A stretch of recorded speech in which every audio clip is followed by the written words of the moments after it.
Ngapain BPJS ke depan? Jangan juga Pak Presiden ngomong di TV, saya lihat bolak-balik ngomong seolah-olah jangan cari pembenaran juga gitu loh pemerintah ini.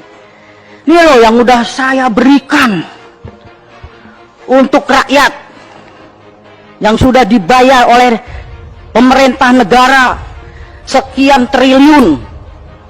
Nggak penting rakyat lihat itu. Yang rakyat bilang, ini loh masih ada yang nggak bisa bayar.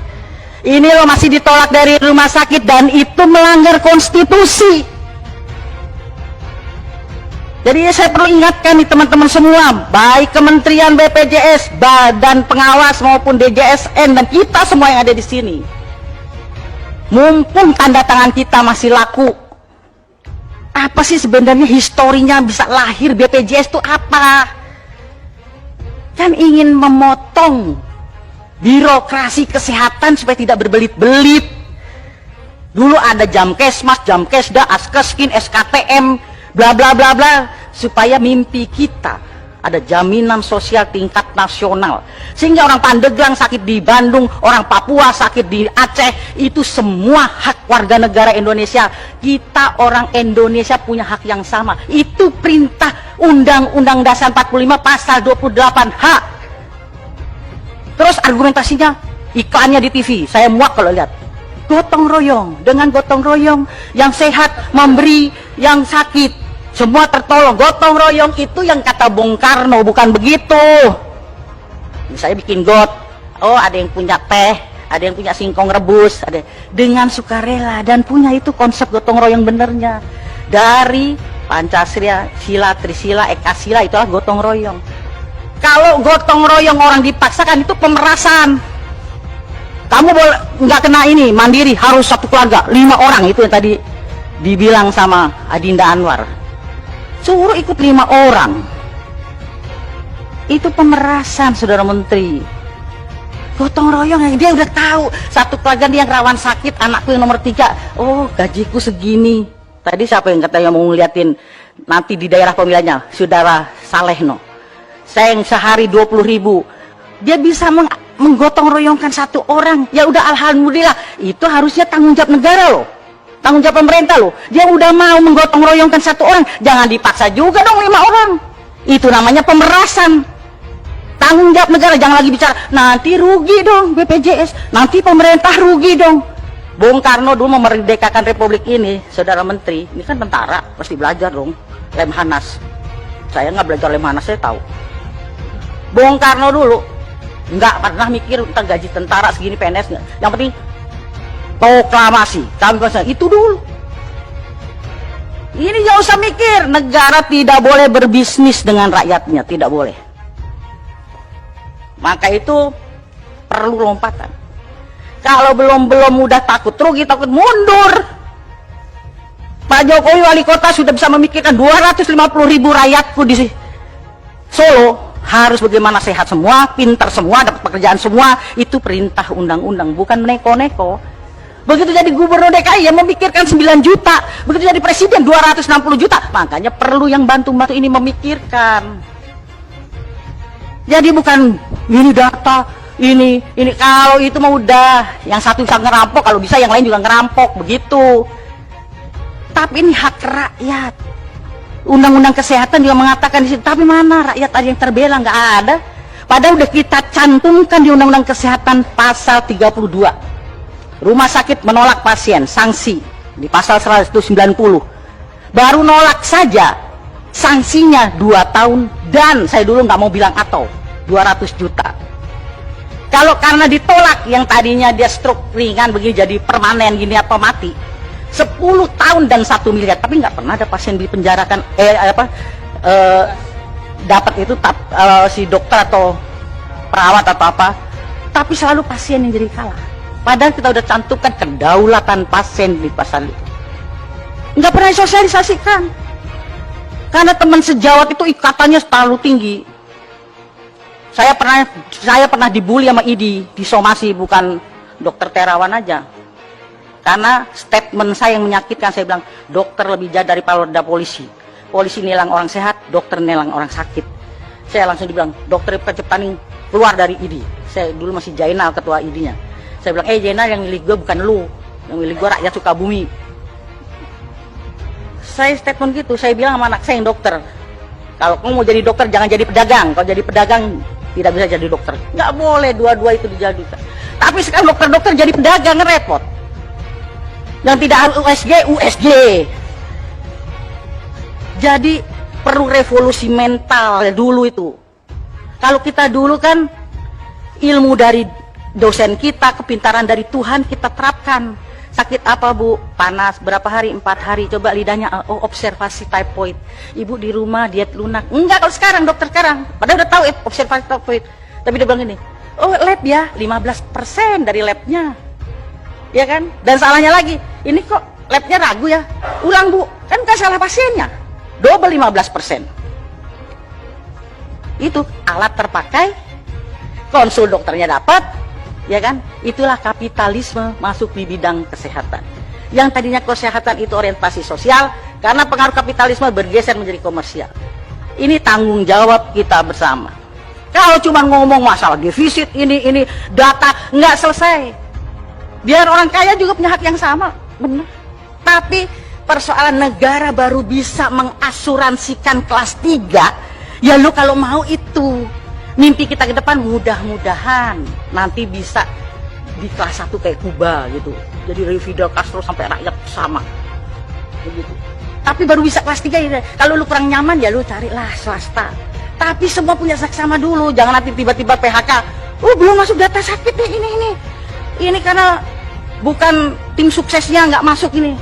Yang penting itu, dan pemerintah harus bisa semua kelas 3 tadi Anwar betul itu. Swasta maupun ada undang-undangnya. Kan ada undang-undang rumah sakit.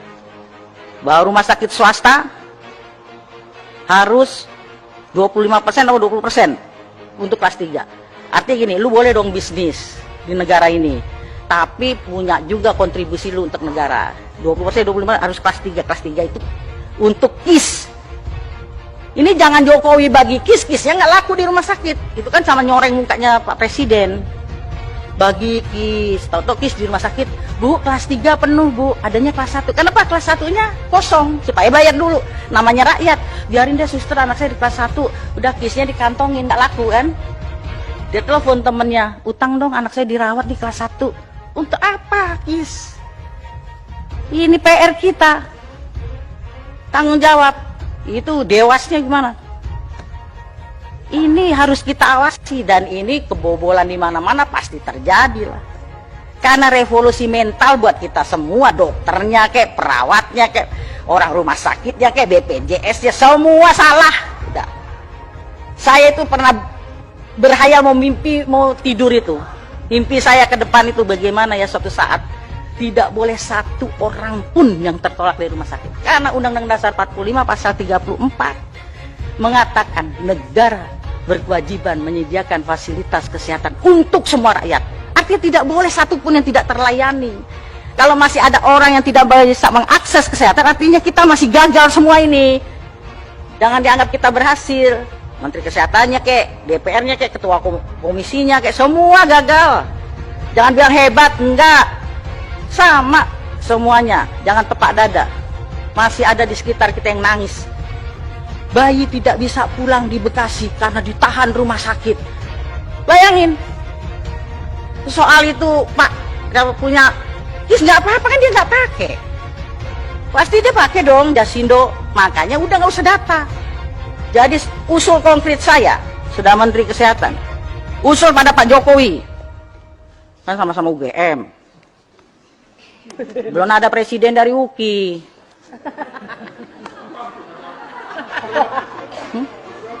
Kalau UGM kan, kalau saya pasti berani ngomong begitu sama presiden. Pak Presiden, ini kan BPJS ini, kalau saya bisa bilang Mas Presiden gitu kan. BPJS ini kan produk unggulan pemerintah Jokowi. Saya usul khusus rapat kabinet tentang BPJS. Menteri Keuangan, tapi jangan Sri Mulyani terus yang nyocor mulutnya. Menteri Kesehatan yang jadi leading sektor di situ. Dia tukang bayar aja, tapi kebijakan kesehatan leading sektornya Menteri Kesehatan di situ. Dia tukang bayar. ya kan? Di situ ngomong tentang BPJS, karena ini carut-marutnya bukan persoalan terus nanti pemerintah kan sudah bayarin yang miskin sekian, tapi miskin tuh versi siapa? Tadi dibilang Ubin ada TV termasuk kategori tidak miskin, orang itu TV dari mertuanya. Ubin dia suruh nempatin rumah mantunya, tukang surveinya salah, rumahnya gedung ada motornya kado, salah surveinya, makanya nggak bisa buat patokan itu survei itu salah udah semua. Pokoknya setiap warga negara rambutnya hitam, makanya jangan suka dibule-bule ini bukan ketua itu. Enggak, takut dianggapnya bukan warga negara asli gitu. Warga negara asli itu kan hitam, kalau uban ini kan lambang tua. Takut saya begitu dilihat bukan warga negara Indonesia. Semua punya hak sehat yang sama di mana seluruh Indonesia. Baru persoalan vaskesnya. Tadi kenapa saya kemarin usul supaya itu diperbarui dari 2005-2015. Saya berharap banyak nih sama Dokter Terawan ini. Saya sebenarnya mengikuti kisahnya apa. Jadi jangan DSA di sana, di sini kita DSA. Ya kan? Cuci otak kita semua. Kita masing-masing. Saya juga bisa cuci otak, Anda bisa cuci otak, saya semua kita sama. Jadi begitu. Jadi kita kembali kepada historinya, gotong royong kita yang benar. Ya ada jangan iklan gitu lagi dah. Kalau Pak Abidin itu kan tukang bicara Pancasila di mana-mana, Pancasila. Sesuaikah kita sekarang Pancasila BPJS ini? Tidak. Kan yang kelima, keadilan sosial bagi seluruh rakyat Indonesia, kesehatan yang berkeadilan. Kalau masih ada orang tertolak itu belum adil. Kesehatan dari sisi satu aja sila yang kelima. Belum kalau ditarik yang kedua, kemanusiaan yang adil dan beradab apa biadab nih. Kalau ada bayi masih disandra sama rumah sakit, jangan-jangan masih beradab atau biadab. Nah, Pancasila diomong di mana-mana, anggota DPR mau dilantik di Lemhanas tuh Pancasila, sebatas makalah ngomong Pancasila sampai muak saya dengarnya. Ya kan? Nah itu sesuai Undang-Undang Dasar 45, Pancasila, Undang-Undang Kesehatan, Undang-Undang Rumah Sakit. Undang-Undang Rumah Sakit juga ada bahwa RSUD itu tidak boleh dijadikan sumber PAD loh, hati-hati. Nah, Pak Bupati, ini ada mantan-mantan wali kota, Pak Bupati, nggak boleh. Hasilnya itu untuk meningkatkan fasilitas kesehatan. Kadang-kadang bupati-bupati kita juga nakal. Ya kan? Kalau mau kampanye pilkada, nanti kesehatan gratis, giliran udah jadi. Nah, nggak ada anggaran deh untuk ini. Nah, nggak sesuai dengan Undang-Undang Kesehatan. Oh, sumpah Hipokrates, sekali-sekali Saudara Menteri datengin fakultas-fakultas kedokteran, kumpulin dokter-dokter umum, dokter spesialis. Ini karena egonya dokter spesialis juga monyol, nggak memberikan kesempatan adik-adiknya muncul. Kumpulkan, disentuh Hipokratesnya itu. Saya bilang sama anak saya, ketika kau mau jadi dokter yang dibuat praktek, emang ada kelas VIP? Nggak ada kan?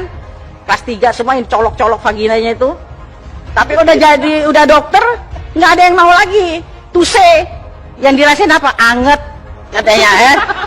Saya dulu kan waktu itu tuse, apa yang dirasakan anget, nggak tahu pembukaan berapa itu. Mana ada yang kelas VIP? Tapi giliran udah dokter, datengin BPJS kelas 3, sakit apa Bu? Diskriminasi senyum. Iya kan?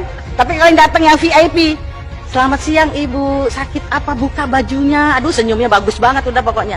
Makanya saya pernah mengidekan rumah sakit tanpa kelas. Tapi nggak dikasih izin. Istilah sosialis, komunis, apalah, nggak tahu lah. Padahal itu yang benar sesuai Pancasila. Tapi kan nggak dapet izin. Gimana? Nah jadi itu yang bisa saya sampaikan.